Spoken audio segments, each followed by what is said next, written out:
कमजोर को साला कोई जीने नहीं देता। हाँ बात तो सही है। तो बचपन से ऐसा है क्या? अगर इसी तरह काम चलता रहा ना तो कुछ दिनों में हम कहाँ से कहाँ निकल जाएंगे। ये तो होना ही है दादा। आपको पता है सब्जियों का धंधा दुनिया का सबसे बढ़िया धंधा है। पूछो क्यों? क्यों? अब देखो, महंगाई चाहे कितनी भी बढ़ जाए, लोग सारे खाना खाना थोड़ी भूलेंगे। मैं तो कहता हूँ मार्केट में अपना एक ठेला लगा देते हैं, कमाई होती रहेगी। तेरा तो दिमाग भी चलता है। क्या दादा? मुझे लगा सिर्फ हाथ पैर चलते हैं तेरे।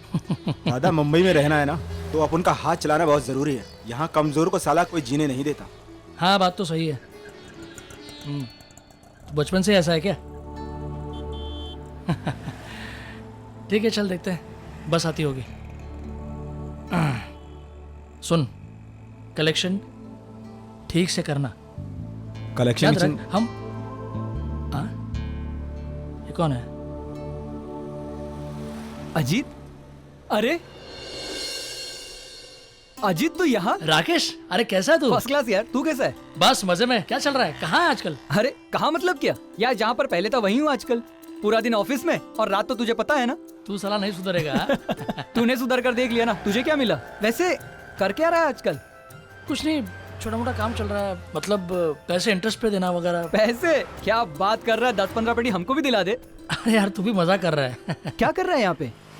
नहीं कुछ नहीं, जरा पैसे वसूली करनी है। एक काम कर, पैसे से बाद में वसूल कर लेना। चल अड्डे पे बैठते हैं। अरे नहीं नहीं नहीं, आज ने थोड़ा सा काम क्या है। यार अजीत यार, इतने दिनों बाद तुझसे मिल रहा हूँ और तू मना कर रहा है। अरे चल ना। पुराने हो गए यार। अरे चल ना, सब छोड़ यार। अच्छा ठीक है चलते हैं। हाँ। एक मिनट। अरे शिबू, शिबू, ये शिबू है, ये राकेश है मेरा दोस्त। दादा बड़ी सही कार है। गाड़ी तो अच्छी है। अच्छा सुन, ये पैसे मानव को दे देना, बोलना बाद में फोन करूंगा मैं। हाँ टेंशन नहीं दादा। वसूली ठीक से करना। और सुन, संभाल के जाना, ज्यादा अमाउंट है। चिंता मत करो, मैं हूं ना। बाद में मिलते हैं। ठीक है दादा।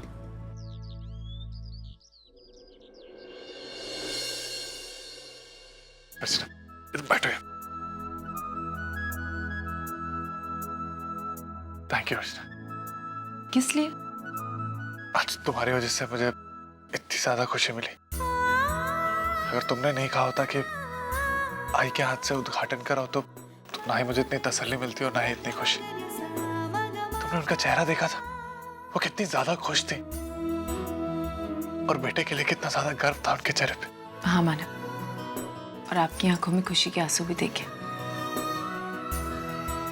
मानव आपको पता है, मेरी आई हमेशा कहती है कि मुस्कुराहट भले इंसान को जोड़े ना जोड़े, लेकिन आंसू इंसान को एक दूसरे से हमेशा के लिए जोड़ देते हैं। आज आई, बाबा, आप सबकी आंखों में आंसू थे और उन आंसुओं ने एक टूटे हुए परिवार को फिर से जोड़ दिया। मानव, लेकिन कभी कभी मुझे लगता है कि मेरी वजह से आपके और आई के बीच में बहुत सारी। कभी भूल के भी ऐसा सोचना मत, ये सच नहीं है। अर्चना, तुमने मुझे प्यार करना सिखाया, रिश्तों के सही मायने सिखाए, और तुम मेरे और आई के बीच में नहीं हो। अरे तुम मेरा हाथ पकड़ के सही रास्ते पे ले जाते हो। तुम कभी भी ऐसा मत सोचना।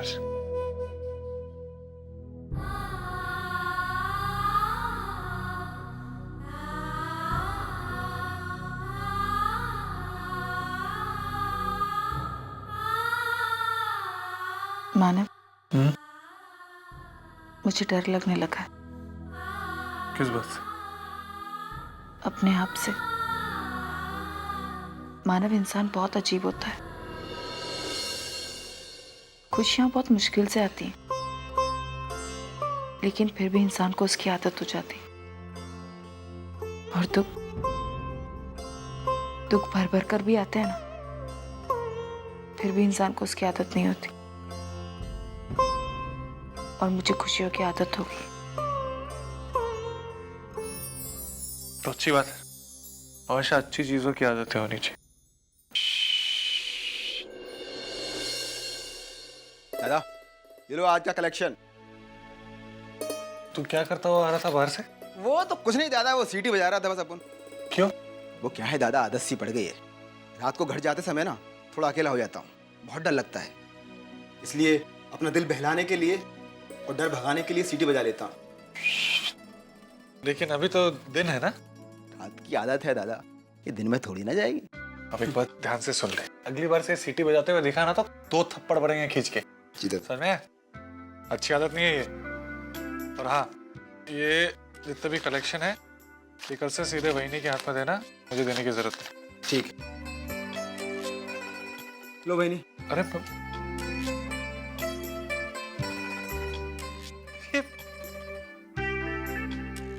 अच्छा अर्चना, ये सारे पैसे गिन लेना और ये दुकान की चाबी इसे भी अच्छे से रख दो।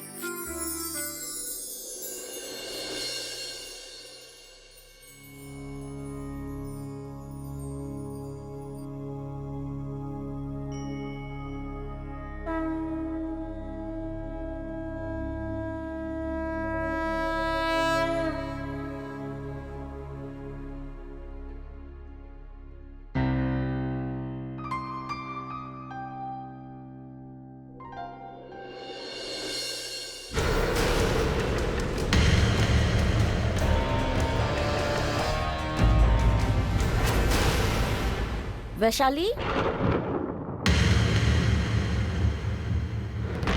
मम्मी जी आप यहाँ?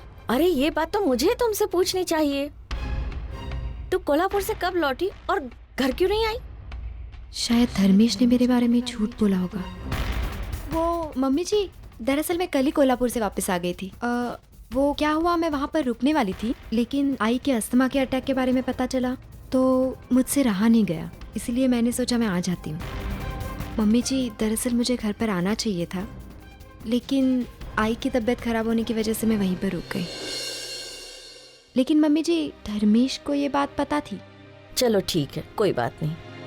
वैसे भी अपनी आई की तबीयत के बारे में ऐसा सुनकर कोई भी लड़की परेशान हो जाएगी, ये बात तो मैं समझ सकती हूँ। मैंने जब सुलोचना ताई के बारे में सुना ना, परेशान हो गई थी। मैं उनसे मिलकर ही आई हूँ। अब आई से मिल लिया ना, चल अब घर चल मेरे साथ। माँ, मैं सोच रही थी कि आई के घर रुक जाऊं जब तक आई की तबीयत ठीक नहीं हो जाती। अरे बाबा, मैंने कब मना किया तुझे? तो जब तक चाहे अपनी आई के पास रहकर उसकी सेवा कर सकती है, लेकिन अभी तो मेरे साथ अपने घर चल।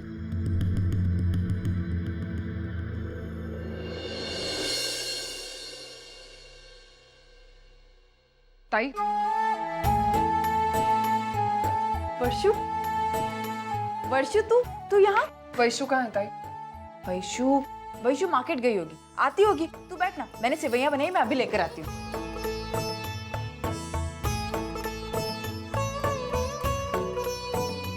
ये खा के बता। एक मिनट ताई, ये सब क्या है? मतलब जब मैंने तुझसे पूछा कि वैशु कहाँ पर है, तेरा जवाब होना चाहिए था कि वो अपने घर पर है, लेकिन नहीं। इसका मतलब वो यहीं पर रह रही है। जब से हम श्रीरंगपुर से लौटे वो यहाँ पर क्या कर रही है? क्या हुआ है? नहीं वैशु, ऐसी कोई बात। ताई, तूने हमेशा हमें हालातों के साथ समझौता करना सिखाया, रिश्तों को जोड़ना सिखाया, तो फिर आज क्यों वैशु को समझा बुझाकर तू उसके घर वापस नहीं भेज रही है? क्यों उसकी गलत हरकतों को बढ़ावा दे रही है तू? देख वर्षु, मैं तो फिर बता क्या प्रॉब्लम है? क्या हुआ है धर्मेश और वैशाली के बीच? वर्षु वो ताई प्लीज देख, झूठ मत बोल, क्योंकि मैं जानती हूँ तू कभी गलत चीजों को बढ़ावा नहीं दे सकती। और मैं ये भी जानती हूँ कि वैशु और धर्मेश के बीच में जो कुछ भी हुआ है वो कोई छोटी मोटी बात नहीं है। जरूर कोई सीरियस प्रॉब्लम है जो वो तुझे बता सकती है, लेकिन मुझे और आई को नहीं। नहीं वर्षु, ऐसी कोई बात नहीं।